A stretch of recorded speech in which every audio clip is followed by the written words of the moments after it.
Okay, so I'll call the meeting to order. It is Tuesday, May 16th at 6 o'clock, and this is the Virgin Town Council having a regular meeting. Okay, who wants to take care of item A, because I forget about this every single month. For the pledge of allegiance. We were in Royal. All right, You're right first. oh, prayer first, okay. Our dear Father in heaven, we're grateful we can gather together here this evening, and we pray that thy spirit will be with us, a spirit of understanding and of empathy for one another and our various views. We pray that your spirit will be here, that will do what's right for the town and what's best for the town of Virginia. We're grateful for all the many blessings thou hast given us, the opportunity to live in this beautiful land. We say this in the name of Jesus Christ, amen. I pledge allegiance to the flag of the United States of America and to the republic for which it stands, one nation, under God, indivisible.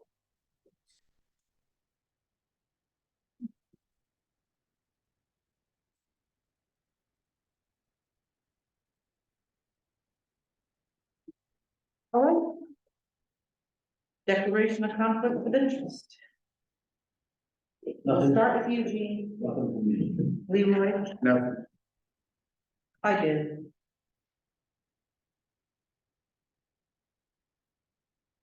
It's, the Quail Mesa subdivision that I have a conflict of interest. I don't have anything. Paul, No comment. council comments. Mayor, I would make a motion to adjust the order of the agenda. And in particular, I'd like to bifurcate A1 into A1 and A2. We have a default preliminary plat and conditional structure rental overlay zone change, and those are really two different items that need to be voted on separately. So I propose that we bifurcate them, have A1 as preliminary plat and A2 as conditional short-term rental overlay zone change. Okay, any objection? I'll second that. Okay. All in favor? Aye. By the way, this agenda, we have this new software and you've been using it now for a month. Crystal's been using it for a month on the agenda. I don't like it. We have to make it better. If you notice how it says regular meeting and it's got A, B, C, D, E, F, and then 1, 2, public hearing, the numbering starts again, old business, the numbering starts again, new business, the numbering starts again. So where Paul said A1 to be bifurcated into 2 pieces, he needed to say new business A1, because old business has an A1 and public hearing has an A1 and the regular meeting has an A. So this new software we have to keep track of agendas, I don't like the numbers.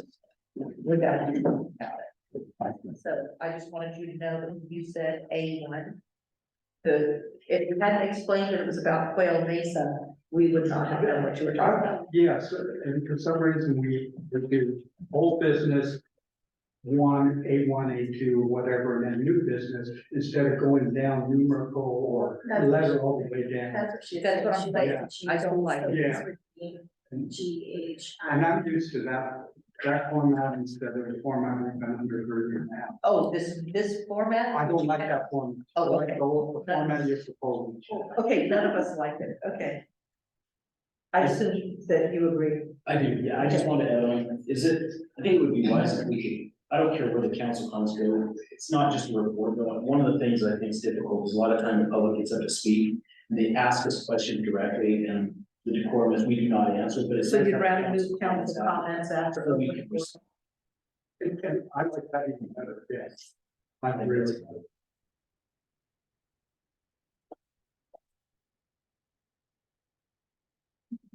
So that'll start on the next agenda. Yeah, we'll have to get Crystal to, figure out with this new software, how to. Well, we can move council comments after open forum next agenda. It's just, I don't know about this numbering system. This new software, we'll have to look at it and see what can be done. There may not be a meeting tonight, but Yeah. if you have these. Okay, so let's see, council comments. The only thing I wanted to comment on, Crystal has prepared an announcement about the election, and she's posted, there's a post, one's up there on the wall, the back wall. She put them on the notice board around town. And this is a copy of pretty much exactly what I have on the town website about the election that's coming up. So, no one, very few people in the office that would care, in the audience right now that would care, but maybe online. So, you'll see.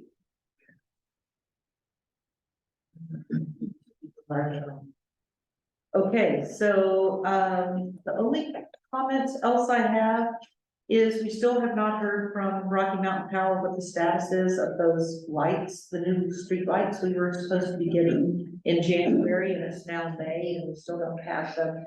So, we've got the town hall, the work's going, getting the new, roof on, the new air conditioning within, and, it's gonna cost us about $25,000 more than we had previously budgeted, so we increased the budget to account for this additional cost for doing the roof. I don't really have anything else on council comments. I know Leroy has something. The first thing I'd like to talk about is that, we met this afternoon, the mayor and I, Jim Kraus, and, with the Utah Drinking Water Board. Utah Drinking Water Board allocates, funds to towns and cities, based upon their needs for infrastructure on their water systems. And, we made a presentation, and what we really wanted was, $3,470,000 and a few odd cents. Put in a tank on the east side of town, 500,000 gallon tank, and it was approved. It was approved for $2,140,000 of the loan, $930,489 as a principal forgiveness if we make all the payments on the $2,140,000. And this was approved with us giving $400,000 that we had set aside 5 years ago. Most of you have been in town a while know that 5 years ago I went to the drinking board, and we were awarded $1.2 million, with us having $400,000 for $1.6 million to build the same tank. And it's amazing that 5 years later, when we finally got approval for the BLM for the site to put the tank on, it's gone from 1.6 million to 3.47. And but it's really a boom for our town, because the town is growing on the east side, and there isn't enough pressure on the east side for the majority of the homes that go in. They have to put in commercial sprinkler systems. So once that tank is in place, that'll give us sufficient water to raise the pressure in that part of town, plus give us extra storage in case we need it as the town grows. So anyway, that was a great thing that happened. This was originally started by the prior mayor, Matt Spenlove. And I'm quite sure that when he hears about it, he's excited that this actually happened. The other thing I have is just updated treasurer, how the town is doing. We have year to date, we've made $828,000 in gross income. with expenses of $415,000, which gives us $412,000 in excess funds. And that's one of the reasons why it was approved. They really didn't ask us any questions. They kind of volunteered, Gene and I, what we thought they would need, and they just voted on it. So I'm quite sure it's because of our financial status. And this, for the public to know, this financial status mainly comes from some of the things we don't like: short-term rentals, RV parks, hotels. And if it wasn't for those, I'm quite sure we wouldn't have had that tank approved, because that's what brought the money to the town. That's all I have there. Gene, do you have anything? I don't tonight. Misty, anything to share? Paul? Yes, and I'm gonna have to owe apology, and I didn't know Bill was gonna be here, so I can apologize to him directly. Bill Swenson, about 6 months ago, went and gathered, Let's Plan Urban's Future together, some pamphlets, and he said, why don't you hand it out to the rest of the county council members and see if that's something we want to do? And I said, sure. If you got copies, give them to me. He gave them to me, and then every meeting I kept getting to bring them. So I remember I didn't have to rely on you telling me where was it, Paul, but that was about 6 months ago, and I'm sure in open forum he will say something about it. But if not, here's a copy of what Urban's did, and maybe at some point in the future we can decide if we want to do some type of survey among our citizens to get a better feel or pulse of what they desire for the community. Did you keep a copy? I got a copy for myself. So begin on the clerk. Thank you, Bill.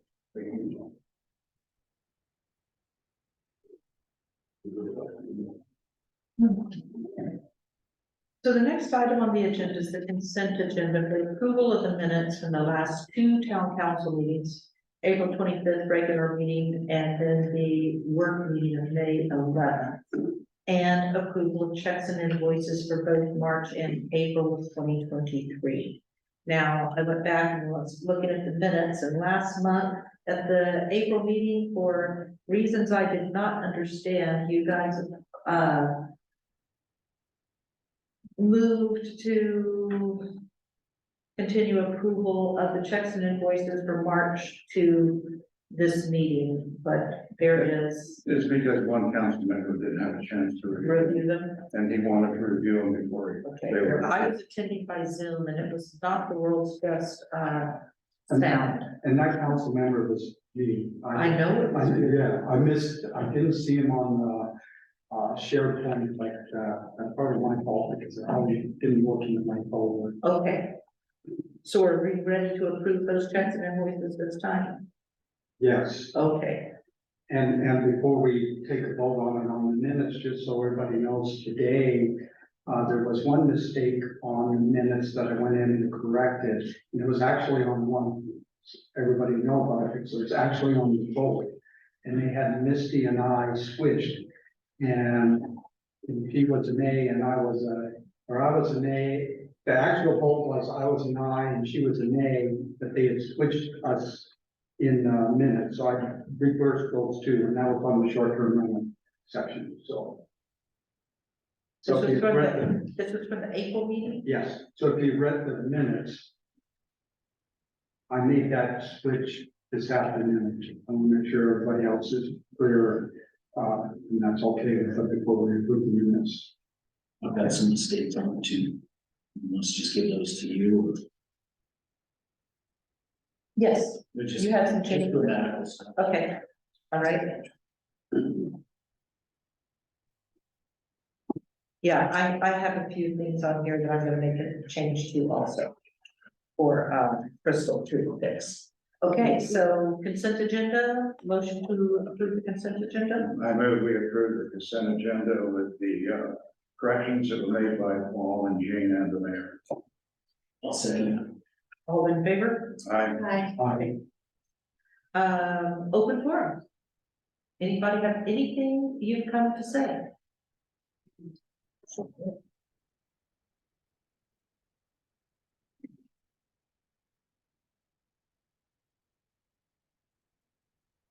Bill Swenson, Desert Gardens Community Conversion, of course. Thank you, Paul. I forgot all about it. Thank you. It's been a while back. Yeah, about 6 months. That survey that Ivan's handed out, I read about it in the paper. It really wasn't looking for anything like that. I just read about Mayor Chris Hart was so excited to see the feedback from residents within Ivans, because Ivans is going through leaps and bounds and growing pains, and well, it's a lot of us, and so it was really thorough. I actually went there and I did a little digging, and I knew the right people to go into, and they got me a copy. And I thought maybe you guys would be interested in putting it out to our citizens, just to get a pulse of the community. May not be that you do anything with it, but it was very, very, I thought, thorough and concise, and it covered pretty much everything. And that's why I'm here today, for that, for this evening. And I'll say one more thing too, last night's meeting yesterday afternoon, thank you. I don't know if you put that together, Gene was there too, thank you. I thought it went well. It was pulling teeth to get those people to come, Was it? but it was, but Yes. I made promises to get them all here, and Okay. they were all here. Well, It was thank you. very nice. It was good. The reason I'm here tonight is a part of that meeting spurred me to come tonight because of the discussions, especially with not just UDOT, but UDOT in general and traffic and speeds, okay? Of course, all the residents of Desert Gardens were pretty much the majority of the crowd or the attendees. And one woman in particular, I want to talk to her again this afternoon, because I wanted to say thank you. She brought up the point that speed limits need to be lower. We know that a transportation master plan is in progress. Things are moving forward, and hopefully we're going to see some reductions in speed, some other changes, maybe a roundabout, but regardless, she mentioned in the fact, first of all, say UDOT said, even if we put up lower speed limits, that's not going to slow people down. It's a true statement. I agree. They're going to ignore that speed limit unless they get pulled over and get a ticket for ignoring that speed limit. And she went on to say, well, it used to be that we had a police presence in town that pulled over people quite often. And I thought, yes, we did. And you acknowledge that, yes, we did used to have it, more of a police presence. When we had Springdale Town Police in fact. This was 5+ years ago, previous administration, for whatever reason, I believe it was budget matters. In my recollection, that we pretty much got a heck of a deal in going with Washington County over Springdale Police Department. And bottom line, sometimes you get what you pay for. And unfortunately, we don't have that police presence. I appreciate Washington County Sheriff's Department as much as anybody, but they are across the county. They are not in the town of Virgin. They are here once in a while. They do not stage here very often. Springdale Police staged here quite often. In fact, it was so often that I thought maybe we were going to be known as a speed trap town. I was feeling a little bit bad for, the tourists and the drivers. And once they were gone, I went, I miss them. Because we all know, and you pull out from Pocketville Road, you pull out from Terrace Road, pull out from anywhere, you get in, people are just leaving you behind when you're doing 45.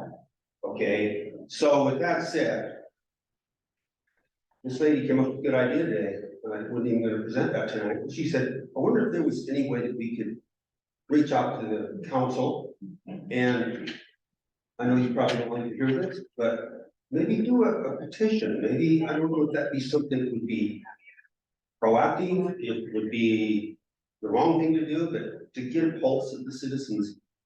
Maybe since Councilman Thompson, thank you for telling us we're pretty fluff right now. Not because we got money to throw away or spend, but maybe we could open it back up and maybe bringing in some Springdale police presence or some type of improved presence of law enforcement on the 9th, staged on a regular basis. I mean, I'm not saying every day, but honestly, when Springdale Police was here, they were here most every day. I recall this, and I thought it was a little over the top, but now I know it wasn't over the top. So I went on and on to hear about police presence, law enforcement, safety, those type of things. So if that's something you would entertain, to get, you know, feedback from your residents and say, is there a way that we can improve the saturation of presence of police on SR9 particularly? Because Washington County is coming through, and I see them in my neighborhood, you see them in your neighborhoods probably, but they are in the county, big one, and we have a couple local officers. So with that said, that's why I'm here. I thank you for what you all do, and thanks again, Paul. Appreciate you remembering what I gave you. 6 months later. Hey, that's okay. Thanks, Bill. We got it. Okay, Bill, I just wanted to inform you that, we've actually started paying the county extra funds to be here more often. And another thing is that it was Springdale that stopped coming here. They would not service here. Was it? Yeah. It was on their part. It was on their part. It wasn't a thing by the I council. thought it was a dollar saving thing. No, well, it was them. And that was under a different mayor, maybe the new mayor there might Yeah. do it. But we don't know it's at this point. Well, thank you for that. I must say that I did see the Springdale Police at I have my shirt on tonight, the Sign the Roof Festival in Springdale, last year. And I approached him and said, you know, we sure miss you. And he said, what do you mean? I said, I'm from the town of Virgin. He used to be in our town. And he said, all things, they said, we miss being there. Okay, There's a couple officers. So I forgot about that. So it was a little of both when that happened. The budget that came through was way too high for what we could afford. Sure. And they weren't willing to negotiate that budget. Mhm. So it was a little bit of both. Okay. So bottom line, it was, and I did talk to the Springdale Police about going back into the contract we had before, as soon as I got to be mayor. Mhm. And, the price they wanted, I was like, oh, we could never afford, no, just no. What they wanted for us to become a member of the police department. Just, I can talk to them again this year, because they're doing their budget for next year too, Okay. right now. And so I can talk to them again, but I know last year the price they wanted was, I wouldn't even come to the town council and would present it. Okay. Okay, All right, and it sounds like you've made some moves with the county. To increase. Some of their presence. increase the hours that they're Yes. here. As you well know, without saying it's needed. Okay, And by the way, I'll tell you this about the transportation master plan, master transportation plan, after the meeting that was yesterday. The UDOT representative called and talked to the people that are, the consultants that are doing the master transportation plan. And they plan to have an open house with all the residents in Virgin in around July 15th. Before they do their final report to present it. So, I have to look at the calendar and come up with a date for that. well, I'm in town. I hope so too, you might be off the On call. vacation in July, you know? Okay, Okay, thanks again, everybody. all right. Anybody else? Pat?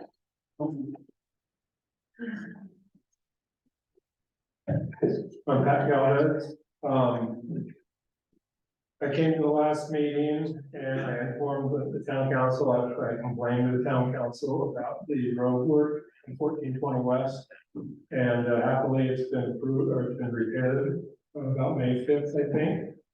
It was done well. They actually cleaned up all the gravel and rock that was in the hole after they patched it. And I really appreciate that, whoever got involved to get them to do that. And I do hope the developer covered those costs and it wasn't a town expense.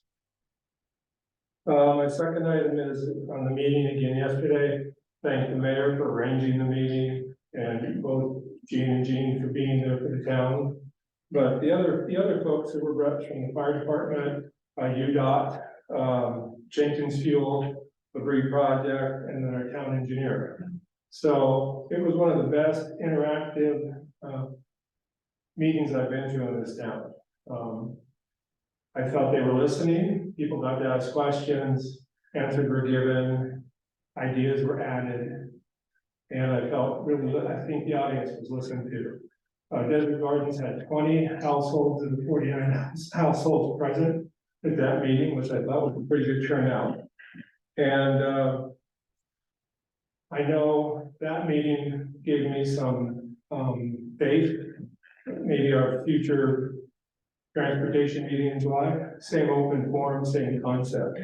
But it reminded me of an article I read in St. George News back on August 28th. I looked it up today, and it was Luberkin had a developer going for the hot springs along the river on the Luberkin side. But the developer, and I quoted him from the article, said that their property, as close as it is, with the land being so close to private property and other homes, the project worked closely with the neighbors to develop plans according to the local desires. And I want to stress the word "to develop plans." Our meeting yesterday was great, but it's basically after the fact. There's all the groundwork is done in the Labrie project now. Gutters, streets, fire hydrants, underground services. I do know that a couple of the reps yesterday said they liked some ideas, they thought there were some good suggestions. I do hope they try to incorporate to make some improvements to the needs of the people. Because again, in Luberkin, the response again of the developer was, our project is, the neighbors have a legitimate concern and worry because a commercial business will be coming into their backyards. And that's how Desert Gardens is with the Labrie project. It's right in the backyards of about 5 or 6 homes. So I commend Luberkin. I've not seen any development on this hot springs yet. This article was in August, and they've had public forums trying to get public input. They've appreciated it, and I know we had some of the reps yesterday appreciated things. The final statement on yesterday, there were great ideas amongst the professionals that were there. They were feeding off of each other's information and came up with some possible ways to make it a better situation for all. And that's kind of meetings that I think we would like to have in advance of approval of projects in our county. It'd be a different way of thinking, but it would probably work out better.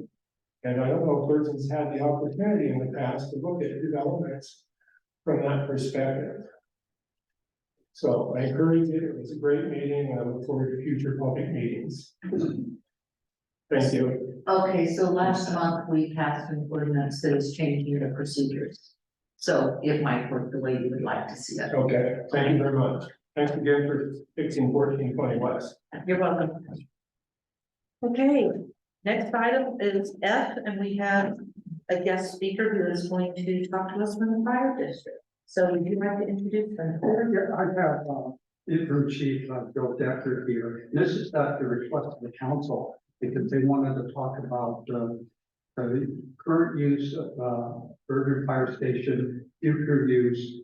So this is the chance for you to, talk to the head guy and visit about, the use of that fire station. Okay, before you speak, you and Misty went and toured the fire station, so I've never heard from you guys what you found, what you thought. You want to tell us anything? No? It's just a garage. Which fire station, ours or?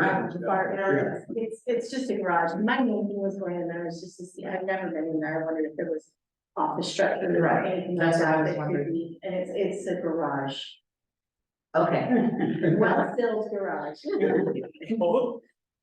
Chief Decker met both, Yeah. Misty and I, and, showed us what was in there and what it was being used for. Yeah, and he told us when there was an addition done and things like Yeah, that. a little bit, quite a bit before my time.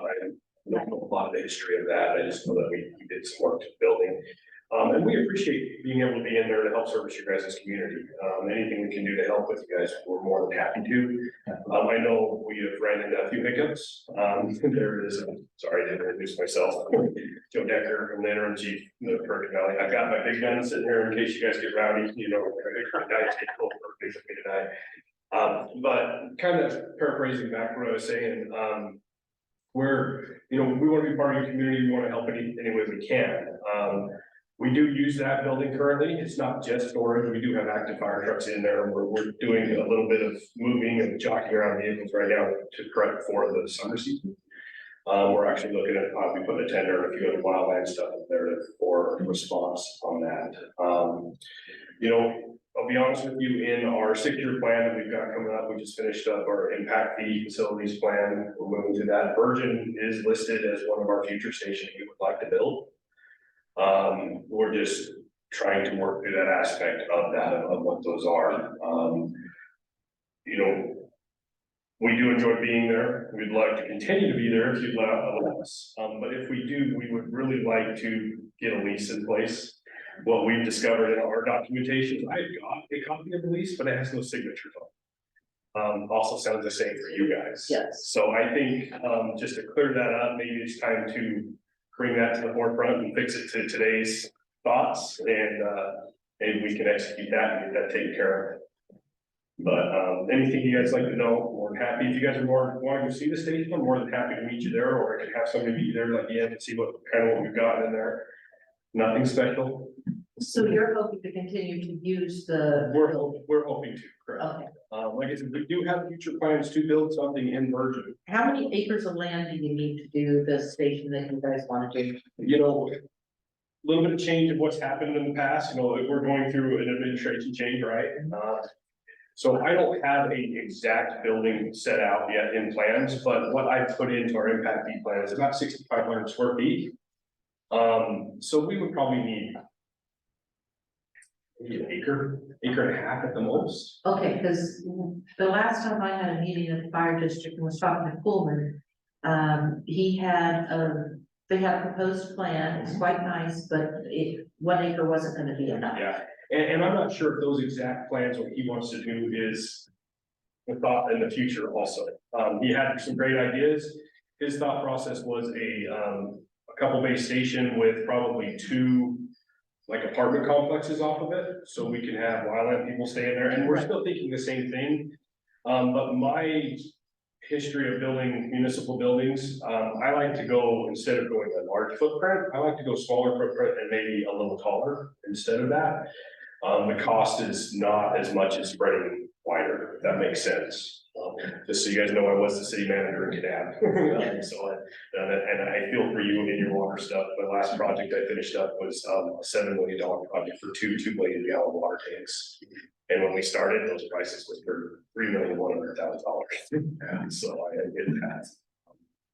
But you know, honestly, let me do a little research and I can get back to you for sure on that one and tell you exactly what we're looking at. We have that acre of land on the highway that was donated to the town, and it was indicated that the fire district really doesn't want to put a fire station on the highway. And so my thought had been that we could sell that acre and maybe find a piece of property somewhere else in town that we could buy for a fire station. Yeah, and sure, and we are willing to work with you guys no matter what we'd like to do. I don't truly know right where that property's at. It's right across from Weeping Buffalo. Maybe what I'll do is some way outside, I'll take a quick look and see. There are reasons for not putting it right on the highway. One is exiting right on the highway makes it really hard, but I'm gonna be honest with you, I have a station in Springdale that exits right on the highway. Yeah. If it's built right, you can make it work. So, you know, let's have this communication, let's have this dialogue, and let's figure out what's right for you guys and what's right for us. So if you're gonna check it out on your way out of town, when you are heading west, look to the right, and you're right in front of Weeping Buffalo, and you can see all these things set up with like gravel and road base and all that, and Okay. there's a big, There's a tree that they're gonna, a burn pile set up. there's a burner pile of it, so looks very industrial. That's the acre of That's land. okay. That's the acre. Yeah, I'll take a look at it, and honestly, we don't need a big sprawling piece of property for what we need. You know, we need something for our building. So some parking stalls, some nice landscaping, we wanna make it look nice. You know, the last station I built was on 3/4 of an acre of property.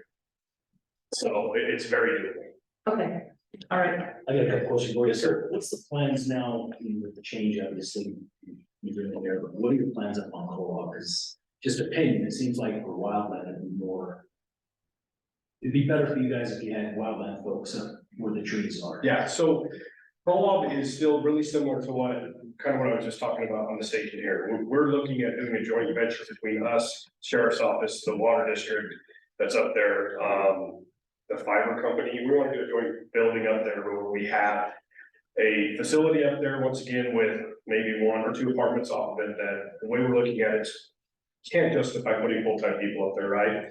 But I can justify easily putting seasonal wildland firefighters up there, because we do a lot of chipping projects, things like that, mitigation. Or a good idea that we've had, we have a firefighter that wants to go take a week vacation. We say, hey, take your family, go stay in our facility up there, but you have to respond to an incident while you're up there, right? And wildland is our big concern up there, for sure. And that's part of the reason why we're jockeying vehicles around this year. In the years past, we just had a large tender just up there. And this year we're changing that. We're actually gonna put a tender here in Virgin where we can grab it on the way up. Because it doesn't do us any good if the tender is all the way up in the village up there and we have to come halfway back down. So, there is future in that co-op thought. To be honest with you, I put in for some money with Chris Stewart's, stuff this year, trying to get a hold of that. We actually were the first place outside of what they funded this year. So we're gonna try again next year, hopefully try to get a go with that. Use some of my connections that I know and try to get some federal funding to help fund that. So, Be helpful to, when you go and look at that property, I'd love to have you come back and tell us sure, whether that property or the one you're currently on would be better for irrigation. 'Cause Yeah. really, we're halfway using this one, but if you guys decided, hey, this is the one we want in the town, then we could use that other property. or something else. yeah, so let me take a look at that and we'll kind of look and maybe what I can do is I don't have any official plans for a building, right, but I could do a quick, hey, this is what I'm thinking. What would work great for us, and you never know, maybe with a little bit of mitigation or changing that building around a little bit, or even maybe tearing it down. Maybe we build on that property and you guys can have this other acre for whatever you guys build need for. Like I said, I just want to have this done with you guys. I want to be what's right with the town of Virgin and what's going to work for us as a district. We want to serve you guys to the best of our ability. So I'm a little different than Chief Bowman. I'm just saying, Anybody else have any other questions for him? yeah, I'll get it right. Thank you for coming. Yeah, no problem. One other piece of information is, the chief mentioned, getting a lease with us to make sure we have a lease on that property. We just engaged, or I haven't engaged yet, but approved hiring a new legal for the fire district board. It's done. Oh, is it done? I finished it So today. we finished it, so we do have a new legal. Yeah. So I was gonna say, when that gets in place, then I assume that the lease will be on one of the items. we'll take Yeah, care of. and we can look at the existing paper that we have, if that works for you guys, change that a little bit. I think no matter what the future thought is for us building or saying, we need to figure something out just for liability purposes for all of us. I think for us is we're looking at purchasing buildings to protect the town equipment on the same property. Yeah, And not knowing what you're doing in the building, if it's just storing brush hogs, yeah, we're not sure we want to continue this. If you're using it as a staging point, it's actually a use, find value in it. yeah. Then for me, I want to. Yeah, and I definitely think you'll probably see more, I wouldn't say action, because action for us is calls, and I always say calls suck for the people we work for, but they're great for our people. I think you'll see more movement with people around that station in here. Not saying it has always been a storage for it, like it has been, we've always had trucks that move in and out of there. But I'm really big on cleaning up our areas, making it look presentable for what we're doing. We spent some time in Springdale today, just to give you an example, and we're looking at updating the landscaping and trying to make those more of a welcoming building. We want to be a addition or value to your community and not a hindrance. Okay, thank you. Okay, thank you guys. Thank you. You're free to go. Do you have another one of those? Thank you. So I have four ones card that I have yours. Thank you. Thank you.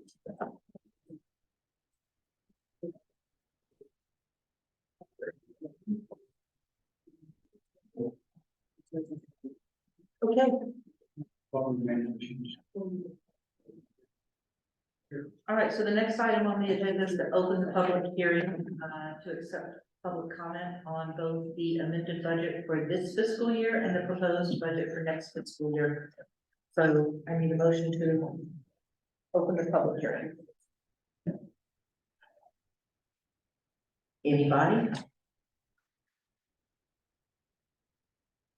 We're on the item on the agenda that is the public. You need a motion to open the public hearing. I move that we open public hearing for the budget. Second, Close the meeting. you gotta close the regular meeting. And close the regular meeting. Second. All in favor? Right. Anybody in the audience have a comment or about the budget for this fiscal year or the budget for next fiscal year? And remember, one at a time. Yeah, really, just, don't rush up here to the microphone here. Okay, well, that section of the meeting has been, gone by pretty fast. So now I will take a motion to close the public hearing. Motion to close the public hearing and open the regular meeting. Second. All in favor? Aye. Okay. Before we get to A1 under old business, I want to ask Keith a question of something that crossed my mind as I was driving here. I forgot to prepare and put on the agenda resolutions to approve the amended budget and next year's budget. Can we do what you had proposed in the past where we can vote on it and do the resolution later and sign it? Or because it's the budget, do we have to have the actual resolution to vote on If the budget is fixed and we're not making any modifications to it, we can make an oral resolution and document it. Okay, And that's my understanding also that needs to be finalized by June 30th. no, that was what I thought, but Leroy says it has to be voted on by May 31st. Because so if we could not do this without the resolution tonight, we were gonna have to have a special meeting, 10-minute meeting. Kind of Yeah, I'll have to do what to do, or I'm looking at a different statute that says June 30th, so I'm curious what the May 31st.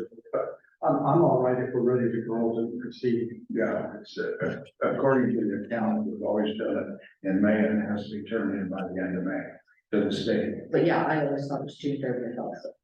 Okay. All right, so we'll get to that when we get to items A2 and 3 on both business. In the meantime, we have item A1 under old business, which is the 2 proposed ordinances that we have for. On what? No, that's coming up. Coming up. We have the 2 proposed ordinances.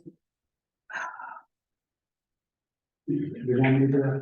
Yes, I forgot to follow up with Keith about the whereases. You gave them to Bristol? Okay. All right.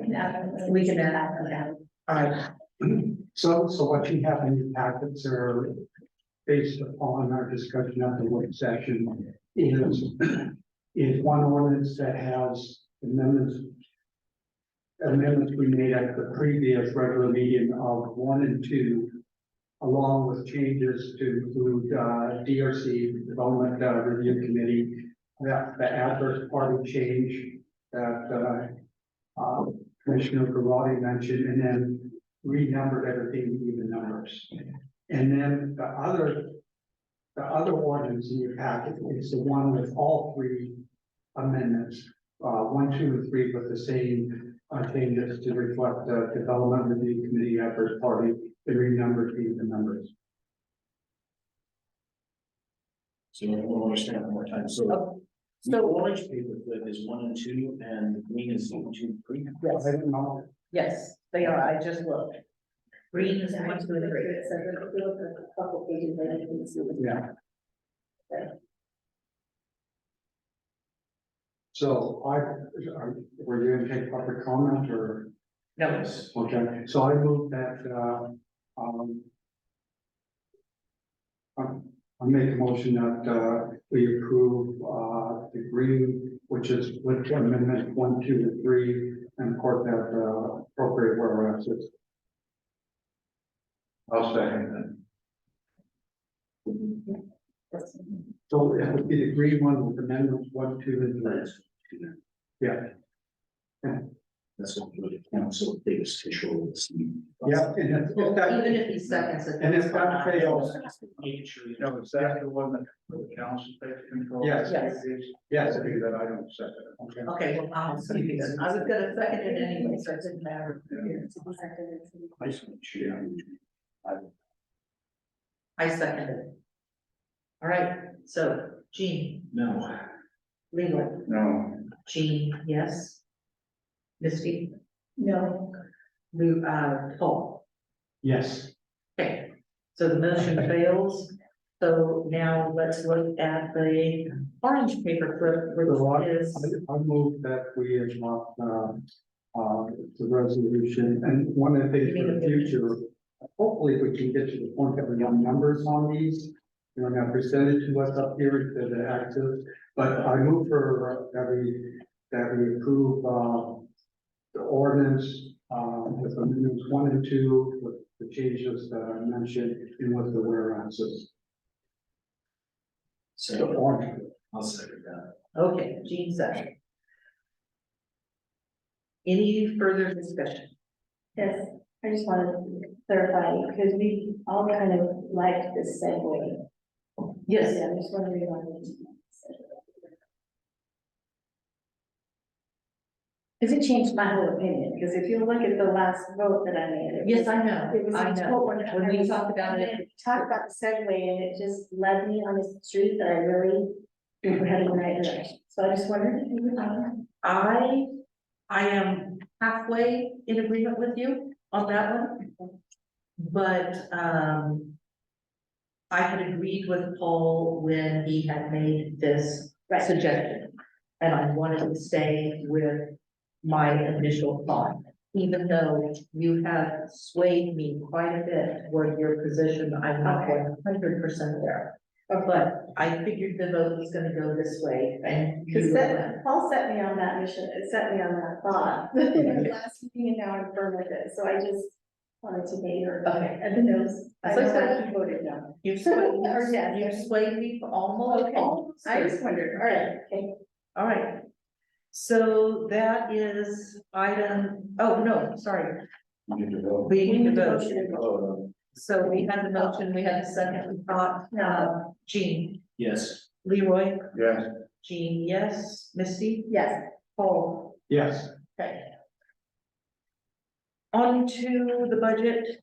So are there going to be any changes for the budget? Anything from you guys where we're changing the budget from the, budget for this year and the budget for next year? I don't have any changes, but, Leroy just mentioned that I received email from a citizen that had some questions. To her, the numbers didn't really add up. I haven't had a chance to go try to figure out exactly how they changed. What I may do is just send it to you, just to double check after the fact, but, when she did some of the adding, it just didn't add up in her mind. And so what I'll do is I'll take a closer look at it and explain it to her, or if not, I'll send it to Leroy to make sure that there's no errors in there. Did you get this email, Leroy? No, It's just just you, me, yeah. just you, okay, Just a constituent that had a Asking question a on the budget. okay. And she wanted to make sure that everything was making sense. So let me mention to Keith what my issues are, and then you let me know about whether or not we can do this without the type resolution. So on one place on here, I noted that are you on the budget or? I am on the budget for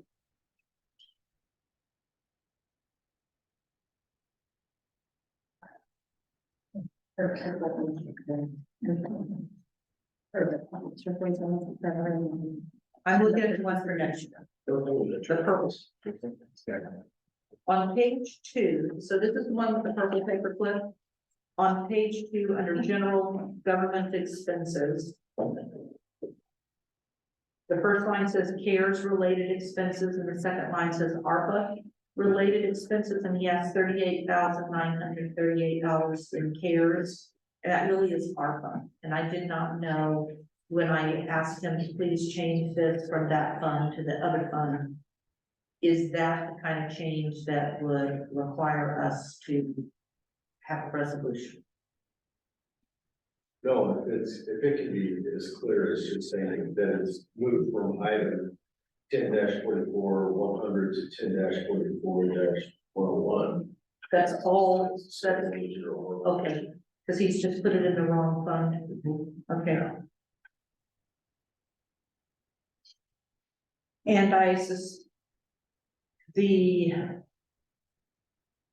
loan that we just got this afternoon from the Division of Drinking Water will eventually, that millions of dollars is gonna end up in the budget for next year. Can we just amend that, do a quarterly We'll have amendment? to amend these, we don't have the actual loan documents, we don't know the Correct. exact terms of repayment, and I don't know if it's gonna be a bulk transfer of funds, or if it's going to be how that all is going to come, and when our repayment obligations begin. If it does fall within the next budget year, we will have to amend. But we can just do like a quarterly amendment. Okay, okay. My understanding is that, our 400,000, we're going to put it in a trust fund with the state. And then the first invoices will come out of that. Then after that, the state will reimburse us per invoice. Correct.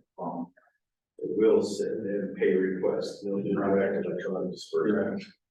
See, and so, yeah, oftentimes I've seen in these loans, what they do is they put it in the reserve during construction.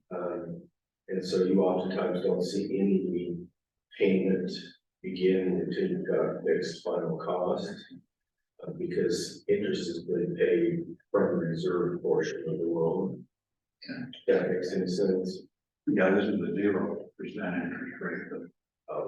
There you go. There you go. All right then. Is it So on, none is of- it on a 30-year? 40. 4 year. We got a really sweet deal. That's fantastic. That's good you get. Yeah, Rod Mills has been working with us on it. He was really happy that, they gave us the 70-30 split. No one else got one. They all got 80-20. So we were the only ones that got the 70-30. And I think that had to do with the 400,000 we're putting into it. And then our financial structure, so we could service the need. Yeah, as long, that's one of their big things, is they want to know if they're going to repay, they want to see your rate structure is such that you can service that debt. But that's great, that's fantastic. That's amazing, that 0%, that saves a lot of money, a lot of money. Well, and oftentimes, I've seen them, if they'll go 40%, there is a percent, there is some interest. I've seen a fair amount of 30-year 0%, but to go, and 0 is, it's all we get. Yeah, we watched the others and all of the others were paying an interest rate. Yeah. They're getting money back because they basically double the cost of tanks. Yeah. Okay, so, I need a motion to approve each of items 2 and 3. With the indication that we will prepare a resolution to, support the budget. Just one of the, I'll make a motion to approve item 2 and 3. With the understanding that a resolution will be prepared Why don't we go to two separate? I think we're gonna need to do separate. Okay, let's do Item, and I item move eight. to item two. The amended budget with the resolution that will be prepared. I second. I will do a roll call vote. What? Yes, start with Paul, Misty, Aye. and me, I, Leroy, Jean. Aye. All right. Next item, item 3. I propose to accept item 3 for the budget for fiscal year end 2023 through 2024, with the understanding that a resolution will be prepared. And Leroy, do you want to make the amendment that, the amount, of expenditure for line item 10-44-100 be moved to 10-44-101? That's the CARES item, the to ARPA. You could say so. I make the item 10-44-100 be moved to 10-44-101. That's the CARES related expenses to the ARPA related expenses.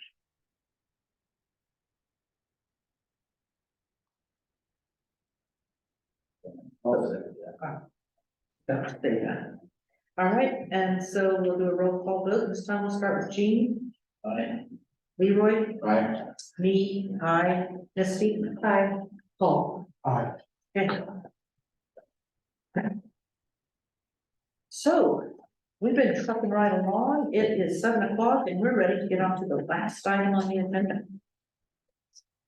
So we made a motion, Heath, before you got here. Okay. We made a motion to bifurcate, this item into item A1 and A2. The preliminary plat to be one item and the conditional SDR overlay zone change a second item. Okay. And so just so you know, as to why we're gonna do it that way. Okay. And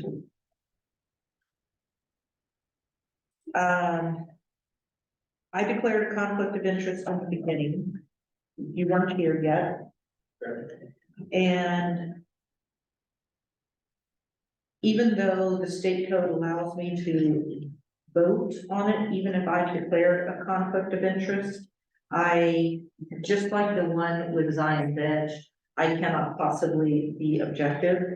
So I'll recuse myself from voting, but does that mean I also do not participate in any of these benefits? I think it means that, that's fine, if that's fine with me, let's recuse. You feel like you can't be objective, when you want to recuse from the vote, I wouldn't participate in the Okay, conversation. all right, then I will let Leroy handle this as Mayor Pro Tem, or whether you have go over on this. Okay. Do we have a discussion on this item? Paul? I have a lot of questions, so, but I was gonna wait, we're gonna have a presentation all from Cameron and from the applicant, so. Oh, is Cameron here? Did you? Oh, yeah, there you are. I didn't even see you come in without my glasses. I can't see. Cameron, tell us what the recommendation was from planning and zoning, and then the applicant, say anything, and then I can follow up with some questions on the Cameron, would you like to let us know what planning and zoning did in the recommendation of the council? Okay, so, we took a preliminary plat, had the paper copies in here as well as all the copies on the online. We reviewed those and checked it off compared to the requirements as outlined in, the subdivision ordinance chapter 40. I can't remember, but he had all the applicable studies, he had all of the required documentation in there. And then the one thing we did discuss, so the recommendation was to approve based on his compliance with all the documentation that we require. We did talk about requiring of, the amount of acreage to equal 1 acre per house. If any of that was common space, that it would need to be deed restricted, if that was common space. And other than that, we didn't have any other problems with the subdivision. Okay, thank you. Matt? Any other questions? Yeah, Tom? I think I followed that, so any conditions of planning and zoning put on was the one related to common space had to be, provided by deed restriction. We did not put that restriction on there, we just noted that that would need to be done by the final plat. Okay, No, we didn't put that restriction on there, I mean, we could, but we'll do it now. But Normally we don't, we do like to see it, at preliminary, but to make sure that they conceptually designed the lot in such a way that work. But the deed restriction will be very required. yeah, and normally, a lot of the conditions I impose, it's a prior to final plat. Okay. Just the way have it and then make sure, and don't have to go back in minutes, but I'm good either way. Did you have, other comments about this? we did, we did have public comments, there was concerns about the wastewater management plan. That, or not wastewater, but, runoff water, management plan. And they do have that in the plans, you can look at that in the plans. Yeah, that was the drainage study, right? Yeah, there's a drainage study, there's also, you can see it in the outline where they are not using curb and gutter in an effort to reduce the amount of runoff. There's a curb and gutter, they're using a ditch system that will be, essentially, the water will be allowed to absorb into the land all through that ditch system rather than just hitting a curb and running straight off. So that's part of that plan. And maybe I'll save my question on that for the applicant when he comes up. Did our engineer look at like where the leach field is going to be and the state also? So none of, And where, because I just off of what I'm reading, it's along the edge and then there's the slope. so what you're looking at is, you're looking at the secondary field, we did talk about that. So the primary field, the primary location is not on the edge. That would be their backup location if the primary ever failed. My understanding is that's not reviewed by the state at this point. That's gonna wait until they get approvals. They don't have a governing body for that system yet. But all that would wait Come until with the final after. thought. So, yeah, until after it was platted and ready to go. And the water's being provided, so it's gonna be, do we need a full circle order from the district on that? No, the town has The water. town, okay, so, okay, and then, I also saw that there was a private road. And do you know if they? So he's adjusted, the plans have been adjusted from that, so that the old road that went through some of, this current subdivision's property has been redirected and moved so that it does not go through that property. Well, on the plat, it says it's legal private road, so the question is that road gonna be private or is it? My understanding, Dedicated. my understanding is that's gonna be, from the paperwork, it appeared to be a private road. And what about water line beneath the road?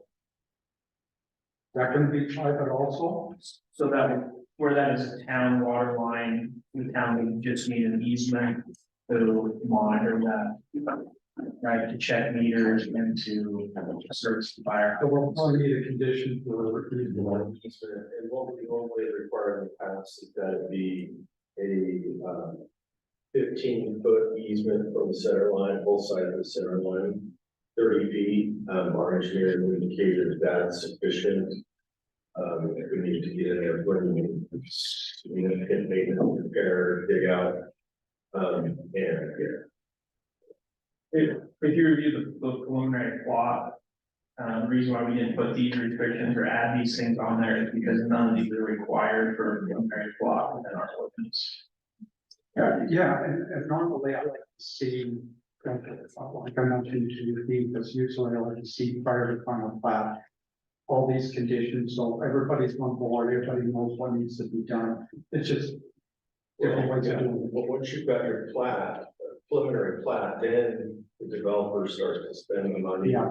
To do the plans, to base their construction drawings and make sure that everything can work in. But they kind of got to know the road location and the general sizes of the lots before they can really dial down and spend the money. So it is a preliminary entitlement, but it's stuff that allows them to move forward with the heavy lifting.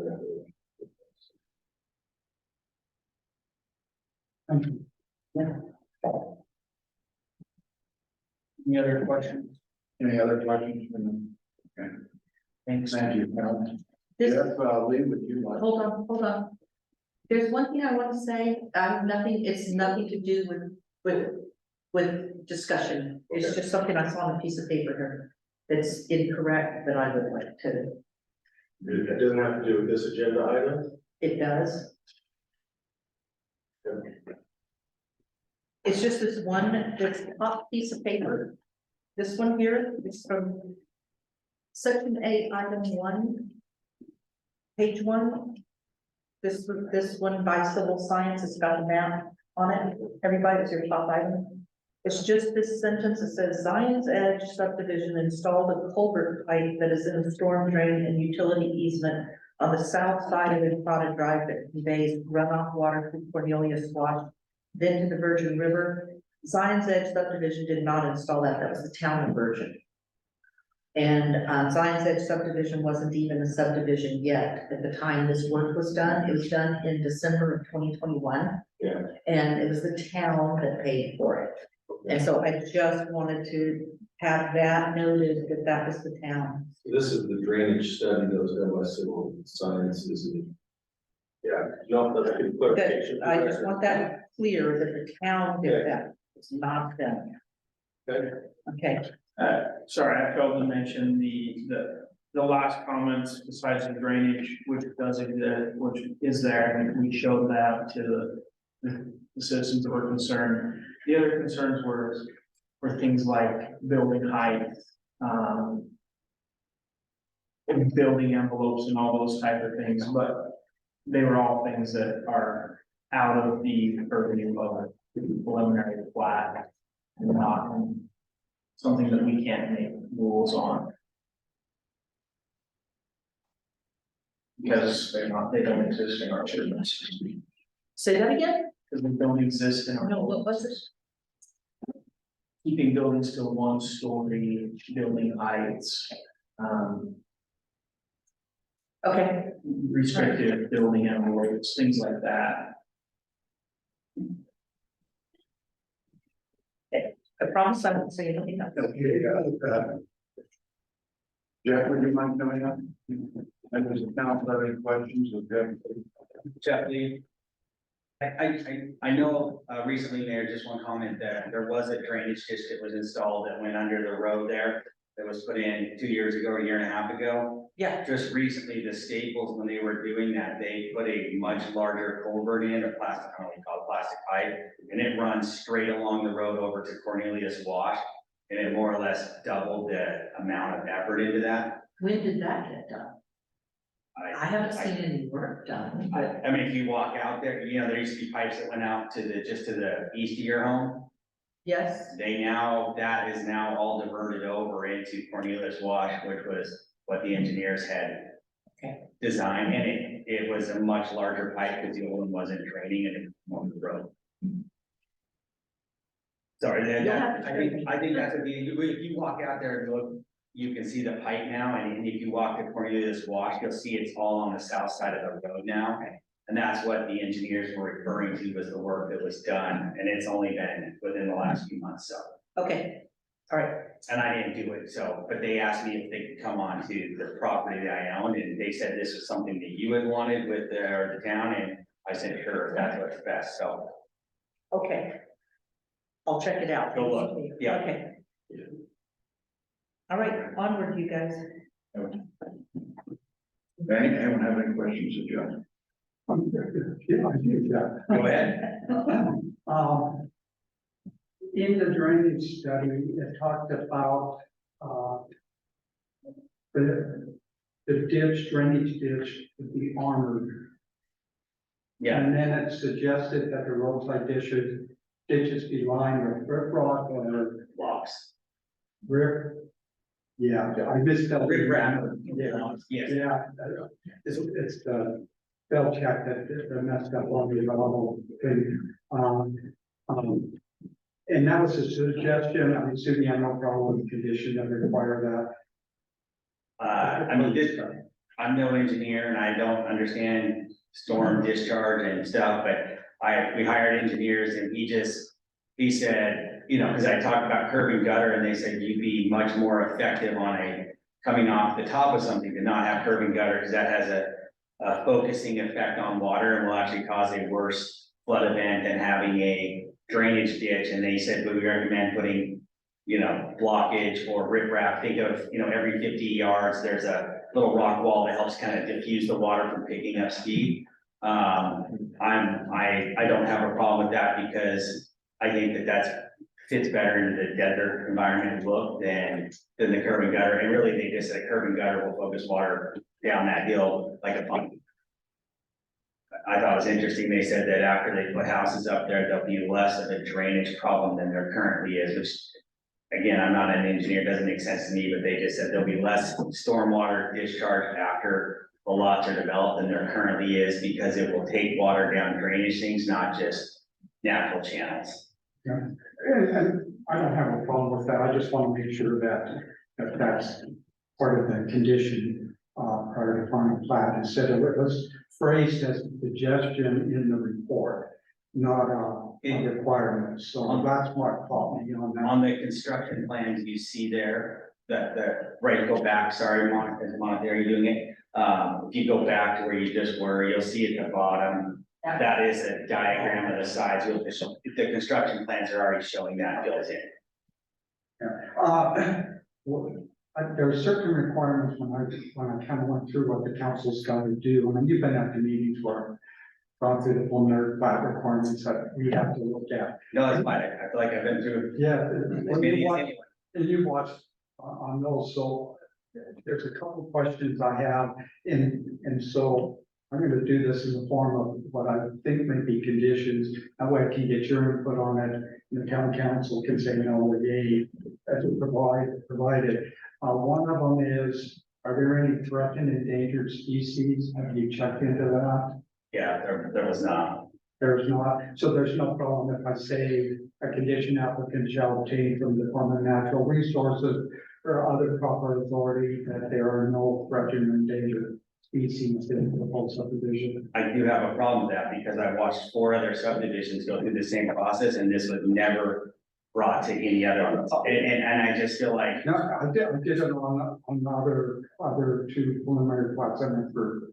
I did it with Science Edge and I also did the Science Line. And it's required by our code provision. Check. No. I- Why didn't you require all 4 then, if you required? You've been blocking this for months. I feel like the amount of scrutiny that I've been through, like when I start hearing all the conditions, I just get apprehensive. I'll let the council decide on that. I mean, prior to final plat, how hard is it to get, because that's one of the requirements in the code.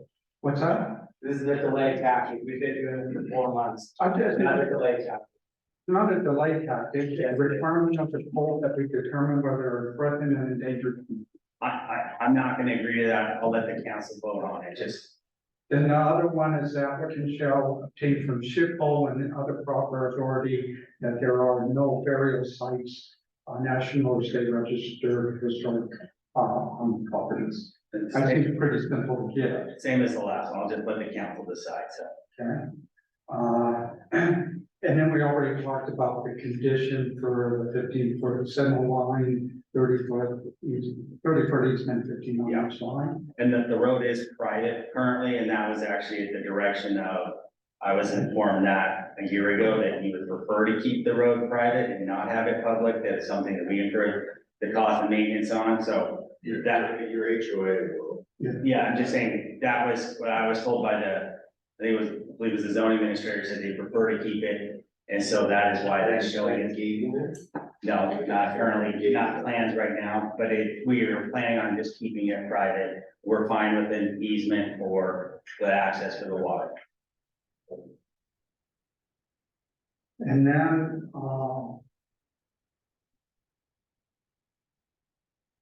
we talked about the drainage ditch.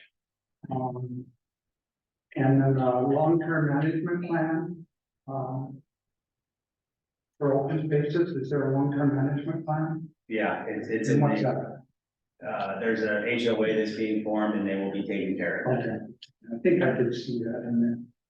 And then with the study, traffic study, what improvements are gonna be made pursuant to that traffic study? There aren't any improvements from the traffic study that I'm aware of. If I read it right, there's supposed to be a westbound to southbound left turn lane to be installed at Red Hill Lane and then Trolley Drive intersection. I believe that was on, they were recommending it for SR9, I think, but I don't think that was required. Again, I haven't read it for a year. And then install northbound to eastbound right turn acceleration lane at Camino del Rio SR9 if required by UDOT. And UDOT did not make any requirements. They were making that recommendation for out on SR9. Yeah. Is there any other questions from the council? Yeah, I have an action. You, at the commission meeting. Not after, but I noticed you had multiple residents that are realizing what I do. You guys are behind any concerns or how that conversation? To clarify, I have not met with the HOA presidency of the residents of Rio de Zion. I think you guys, you may not be aware of this, I'm under contract to sell it. Normally I don't talk about I'm under contract, but since Robert and Reed, who are the people that are in contract to buy it, we're actively meeting with the HOA of Rio de Zion. I'll disclose their names.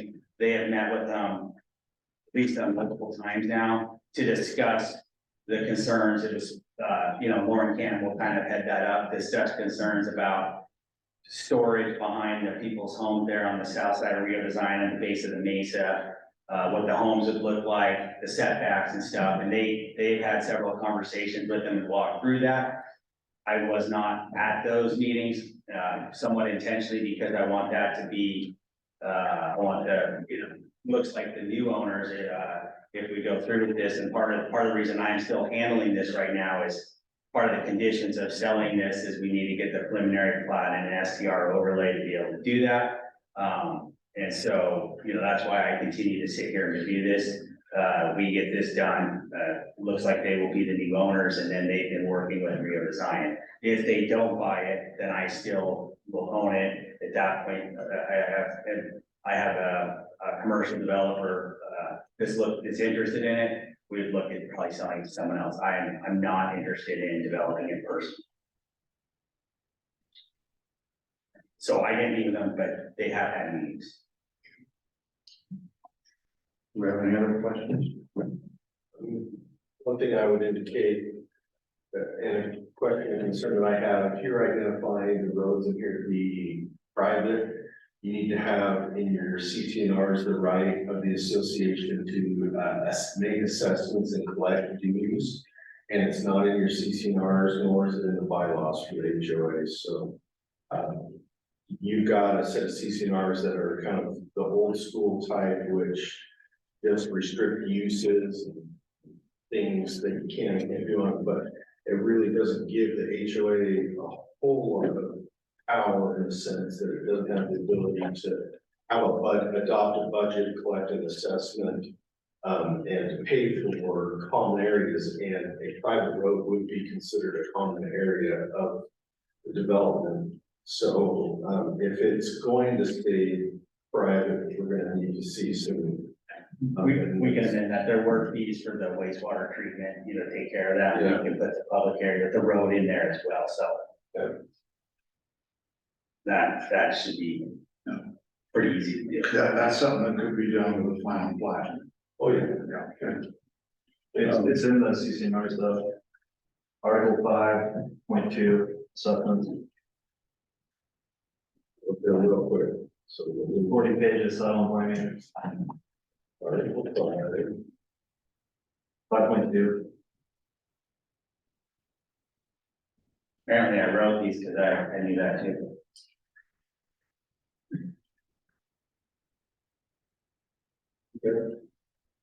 Okay, good, okay. We'll entertain a motion for the final plat. For the preliminary plat.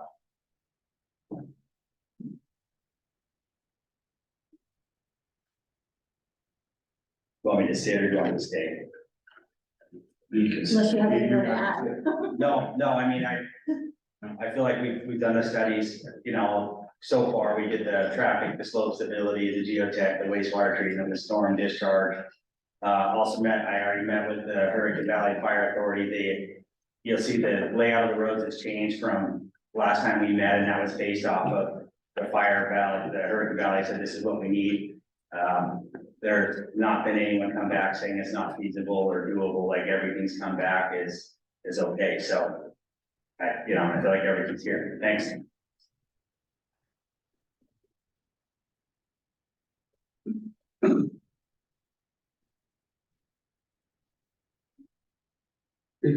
Before we make a motion, let's talk about some of the conditions and see if we got some agreement on it and make the motion go smoother.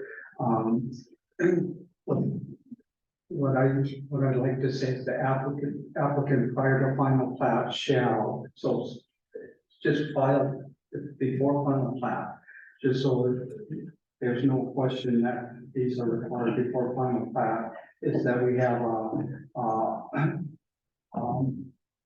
easement, 30 feet, 15 feet on each side of the center line for utilities, the common space deed restriction,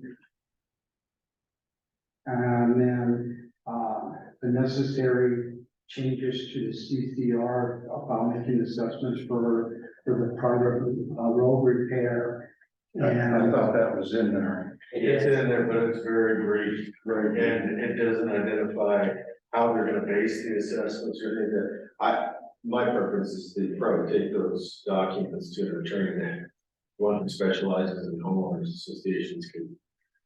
It needs a little work, I'm sorry, not to be rude or anything, but it needs work. And then, so is there any problem with those? Well, let me add the other condition too, in that, the drainage ditch, referred to in the drainage study to be armored and the roadside ditches to be in line in accordance with the drainage study. Can you go back to those again, Paul? First one was the 30-foot easement with the center line. Yeah.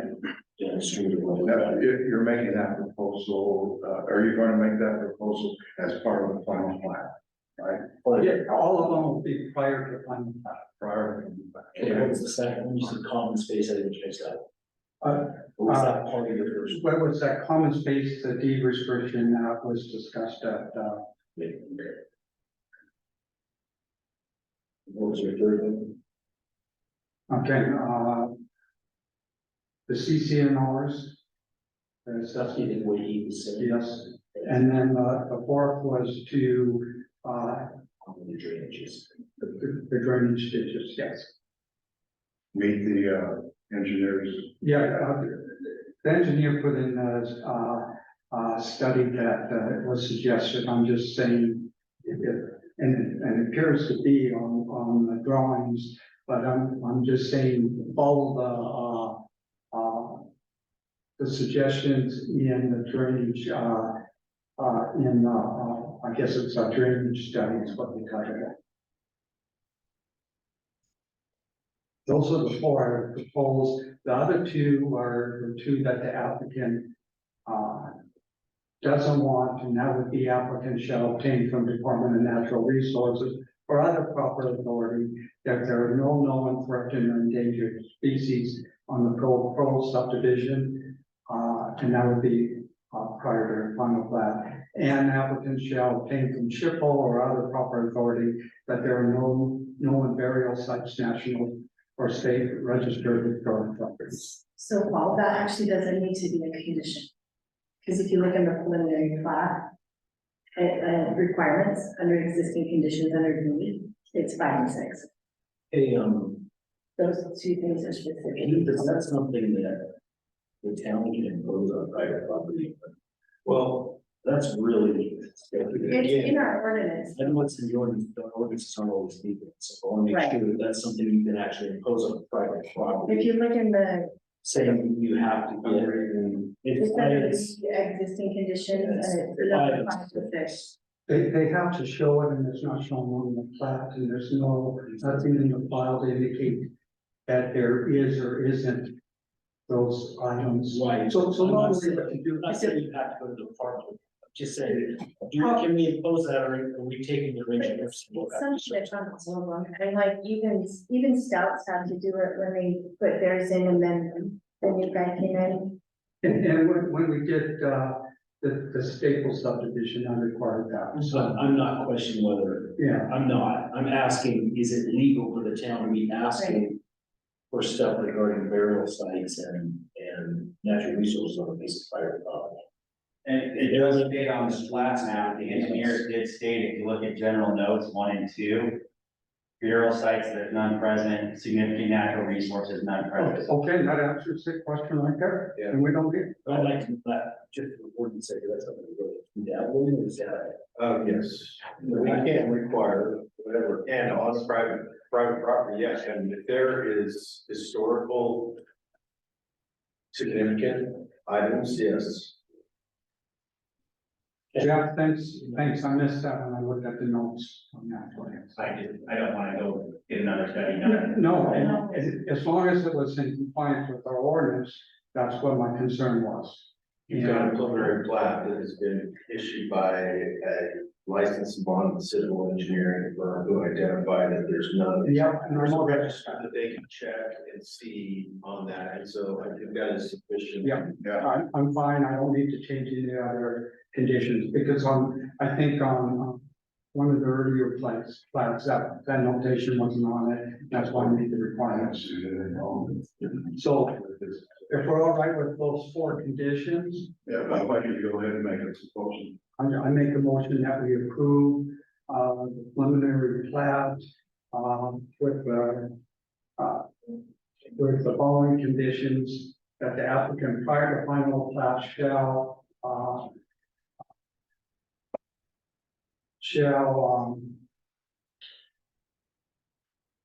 provide, easement for the utilities, 30-foot easement, 15 feet on each side of the center line. The deed restriction, be filed with respect to the common, space in accordance with discussion with the planning and zoning commission, that CCNR,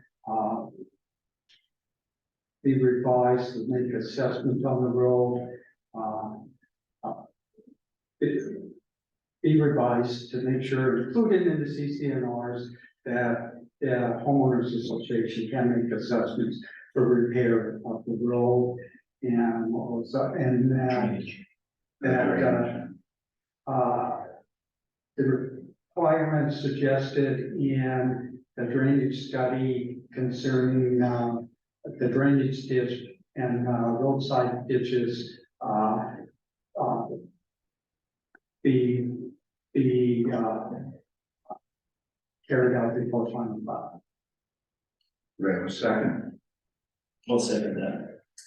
Okay, we'll call for a roll call. Paul? Aye. Misty? Aye. Leroy, aye. Jane? Aye. So that passes, now we go to the second item, consider, the conditions of an STR overlay zone. On this, proposed subdivision, Quail Mesa subdivision.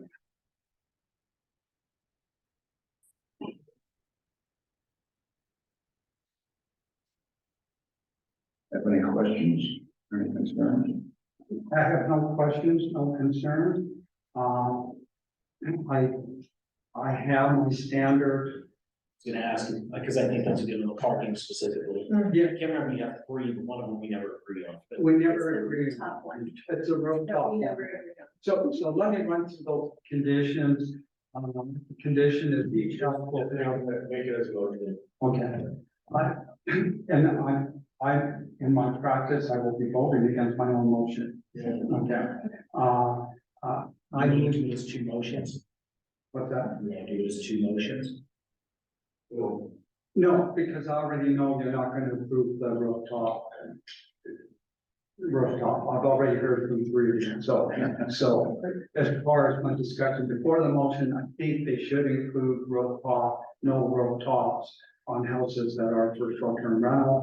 No, that's not gonna fly with this council, so I'm not gonna propose it, but, I move for approval of the short-term, rental overlay, zone change with the following conditions. Condition one, each house will have 3 off-street parking spots and there's more than 4 bedrooms, and an additional off-street parking spot for every additional 2 bedrooms attraction thereof.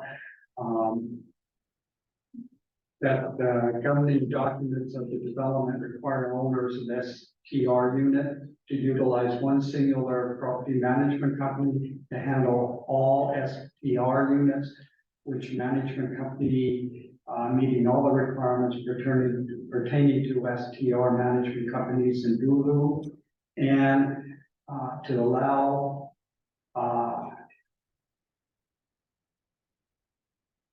the CCNRs or the homeowners association be amended to allow the management company to immediately evict tenancies causing nuisance violation. That would be to the CCNR, correct?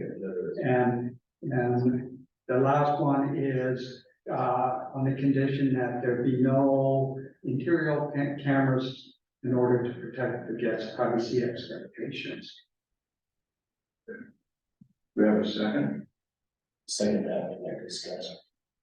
okay, discussion. Paul, I think we gotta get those things in the ordinance so that we don't have to do this each time, something about. But particularly, I believe we already have an ordinance on single property management. I believe that's already in. it is there, and they've basically copied and pasted as an exhibit to their CCNRs. Our ordinance requirements for singular management, controlled by the HOA, those types of things, but it's. So the condition they already have. Yeah, it's felt and suspended. But the other support docs, it'd be nice to just put that in one, so we don't have to repeat this thing every time. Okay. I mean, that's. Camera sit Well, around. in the second, Okay, any other discussion? There isn't, we'll have a roll call. Paul? I will be voting no because of the reasons that I've stated in the past. STR will not contribute to the general being of the neighborhood and community, because it's in close proximity to the residential area. Pursuant to Hulu, section 60.2C8A, the short-term rental development would be detrimental to the health, safety, or general welfare of persons residing or working in the vicinity, or injurious to the property or improvement in the vicinity. Hulu 60.2C8B, the STR development is contrary to the general plan, chapter 6 housing.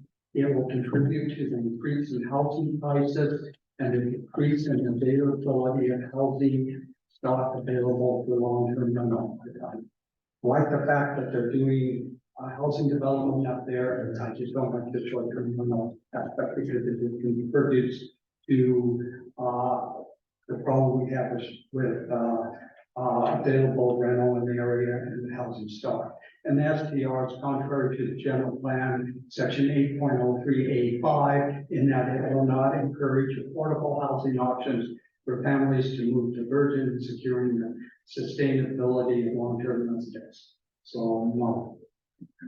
Misty, Yes. Leroy, yes? Jane, Yes. okay, Congratulations. put owner Pat and, Dr. Brown overlay both that. Okay, I'd like to turn the time back over to the mayor. All right, that's the last item on the agenda for the public meeting. And the town council is going to go into a closed meeting. So I need a motion to go into a closed meeting, and we have the listed here, the reasons why are on the agenda.